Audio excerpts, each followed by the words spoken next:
Max weber का सामाजिक क्रिया का सिद्धांत। मैक्स वेबर ने सामाजिक क्रिया को समाजशास्त्र की केंद्रीय अध्ययन वस्तु माना है। वेबर ने सामाजिक क्रिया की वैज्ञानिक व्याख्या प्रस्तुत की और इसे वैयक्तिक क्रिया से भिन्न माना। समाजशास्त्र की वैज्ञानिक प्रकृति को दर्शाने के लिए उन्होंने सामाजिक क्रिया सिद्धांत का सहारा लिया। उनका सामाजिक क्रिया का सिद्धांत भी आदर्श प्रारूप का एक प्रकार है। वेबर के सामाजिक क्रिया सिद्धांत की विस्तृत व्याख्या करने से पूर्व हमें क्रिया और व्यवहार के भेद को भी जान लेना चाहिए। इनमें कोई तकनीकी अंतर है, यह समझ लेना चाहिए। सामाजिक संबंधों के निर्माण के लिए हमें विभिन्न लोगों से अंतःक्रिया करनी पड़ती है। इन अंतःक्रियाओं से ही सामाजिक संबंधों का जन्म होता है और सामाजिक संबंधों से समाज की क्रिया के लिए 4 तत्व आवश्यक है: कर्ता, लक्ष्य, साधन और परिस्थिति। किसी भी क्रिया को करने के लिए एकाधिक व्यक्ति या कर्ता होने चाहिए। वे किसी लक्ष्य को लेकर ही क्रिया करते हैं और लक्ष्य को प्राप्त करने के लिए व्यक्ति साधन भी जुटाता है तथा प्रत्येक क्रिया किसी न किसी परिस्थिति में ही संपन्न होती है। समाजशास्त्रीय दृष्टि से सभी प्रकार की क्रियाएं सामाजिक क्रियाएं नहीं होती है, वरन केवल वे क्रिया ही जो अर्थपूर्ण होती है और जिनका संबंध व्यक्ति के भूतकाल, वर्तमान या भविष्य के व्यवहार से होता है, सामाजिक क्रियाएं कहलाती है। सामाजिक क्रिया के बारे में सर्वप्रथम विचार करने का श्रेय अल्फ्रेड मार्शल को है। उन्होंने उपयोगितावादी अवधारणा की विवेचना कर गतिविधि की अवधारणा को प्रतिपादित किया।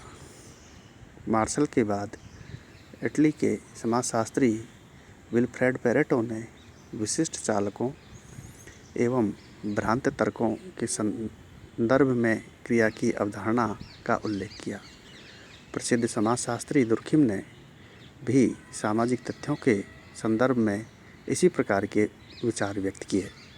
वर्तमान में वेबर ने अर्थपूर्ण सामाजिक क्रिया के सिद्धांत को प्रस्तुत किया। Veblen, Commons, MacIver, Karl Mannheim, नैनकिन, Parsons, Merton, William Whyte, David Riesman, C Wright Mills आदि ने भी इस क्षेत्र में अपने महत्वपूर्ण विचार व्यक्त किए। वेबर की पीढ़ी के विचारकों के सामने एक बहुत बड़ी समस्या समाजशास्त्र को परिभाषित करने एवं उसकी विषय वस्तु निर्धारण करने की थी। वेबर ने इस समस्या का समाधान करते हुए कहा कि सामाजिक क्रिया का अध्ययन ही समाजशास्त्र है।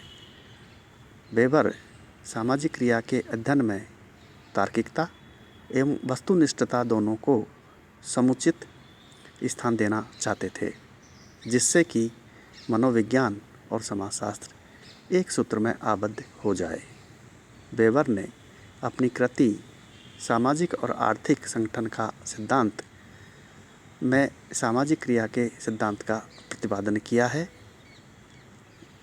वेबर समाजशास्त्र को सामाजिक क्रियाओं का अध्ययन करने वाला विज्ञान मानते हैं। वे लिखते हैं, समाजशास्त्र वह विज्ञान है जो सामाजिक क्रिया का अर्थपूर्ण बोध कराने का प्रयत्न करता है, जिसमें कि इसकी सामाजिक क्रिया, गतिविधि तथा परिणामों की कारण सहित व्याख्या प्रस्तुत की जा सके। इस प्रकार स्पष्ट है कि वेबर सामाजिक क्रिया को ही समाजशास्त्र की अध्ययन वस्तु मानते हैं। सामाजिक क्रिया के द्वारा हम सामाजिक जगत की वास्तविकता का अध्ययन कर सकते हैं।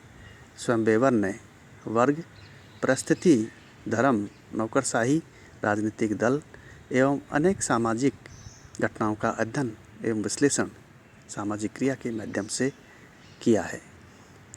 मार्टिन डेल वेबर ने सामाजिक क्रिया सिद्धांत को व्यवहारवाद की एक शाखा मानते हैं।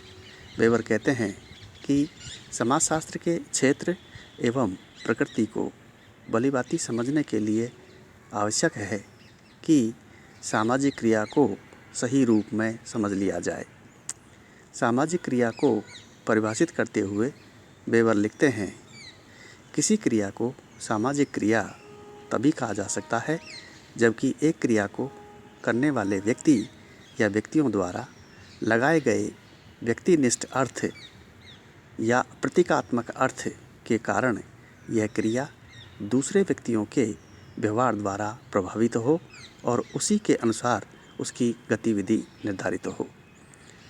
इस परिभाषा से स्पष्ट है कि किसी भी क्रिया के सामाजिक क्रिया कहलाने के लिए आवश्यक है कि हम उसे व्यक्तियों के व्यक्तिगत दृष्टिकोणों को समझें, अर्थात व्यक्ति या कर्ता उस व्यवहार का क्या अर्थ लगाता है उसे जानें।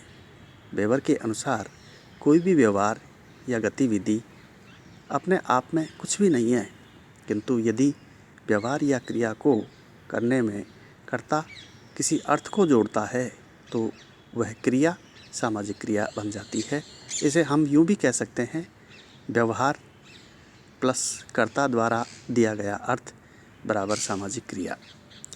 पेरेटो ने क्रिया में दूसरे व्यक्तियों द्वारा दिए जाने वाले अर्थ को महत्वपूर्ण मानते हैं, वहीं वेबर स्वयं कर्ता द्वारा दिए जाने वाले अर्थ को। वेबर ने सामाजिक क्रिया को समझने के लिए उसके निर्वचन पर बल दिया है। गतिविधि अपने आप में निर्वचन के बिना अर्थहीन है। वेबर सामाजिक क्रिया के निर्वचन पर बल देता है, इसलिए ही उनके समाजशास्त्र को निर्वचनात्मक समाजशास्त्र कहा जाता है। वेबर के अनुसार सामाजिक क्रिया की यह भी विशेषता है कि यह अन्य व्यक्तियों की क्रियाओं से प्रभावित हो। सामाजिक क्रिया को और अधिक समझने के लिए